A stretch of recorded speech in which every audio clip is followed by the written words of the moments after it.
Hello everyone, कैसे हैं आप सब। इस पार्ट में हम बात करेंगे मुख्यमंत्री के बारे में, यानी चीफ मिनिस्टर के बारे में, जिसमें हम समझेंगे कि मुख्यमंत्री की योग्यता क्या होनी चाहिए, उनका चुनाव कैसे होता है, उनकी कार्य और शक्तियाँ क्या है और उनकी सैलरी क्या है।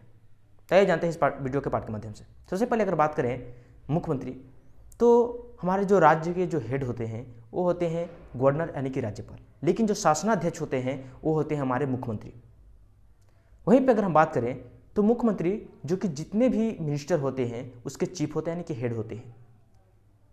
यानी कि राज्य में जितनी भी मिनिस्ट्री होगी, राज्य में जितने भी मिनिस्टर होंगे, जैसे कि राज्य में भी जैसे कि जल विभाग के लिए जल मंत्री होते हैं, वहीं पे सड़क विभाग परिवहन विभाग के लिए परिवहन मंत्री हो गए। तो इस प्रकार से राज्य में भी मंत्रिपरिषद होती है और उस मंत्रिपरिषद के जो हेड होंगे वो होंगे चीफ मिनिस्टर यानी कि मुख्यमंत्री।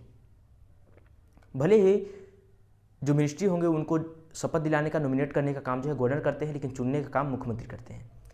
वहीं पर अगर हम बात करें तो इनकी योग्यता क्या होनी चाहिए, इनकी एक मुख्यमंत्री बनने के लिए व्यक्ति में क्या योग्यता होनी चाहिए। तो सबसे पहले अगर हम बात करें इसमें, तो मुख्यमंत्री बनने के लिए उन्हें विधानसभा की सदस्यता होनी चाहिए। और जब विधानसभा की सदस्यता होगी तो यानी कि सिंपल सी बात है कि विधानसभा के सदस्य के बराबर उनके में योग्यता होगी, यानी कि एक विधायक के बराबर योग्यता होनी चाहिए, जिसमें इंडियन सिटीजन होना चाहिए, 25 साल एज होना चाहिए, पागल या दिवालिया घोषित नहीं किए गए होने चाहिए। तो ये सब जो है योग्यताएँ सामान्य रूप से होनी चाहिए। वहीं पर अगर हम आगे देखें तो मुख्यमंत्री जो होते हैं उनका चुनाव कैसे होता है।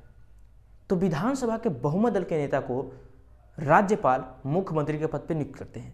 यानी कि विधानसभा में जो बहुमत दल के नेता होंगे उन्हें जो राज्यपाल वहाँ के होंगे उस स्टेट के, उसे उन्हें जो है मुख्यमंत्री के पद पर नियुक्त करेंगे।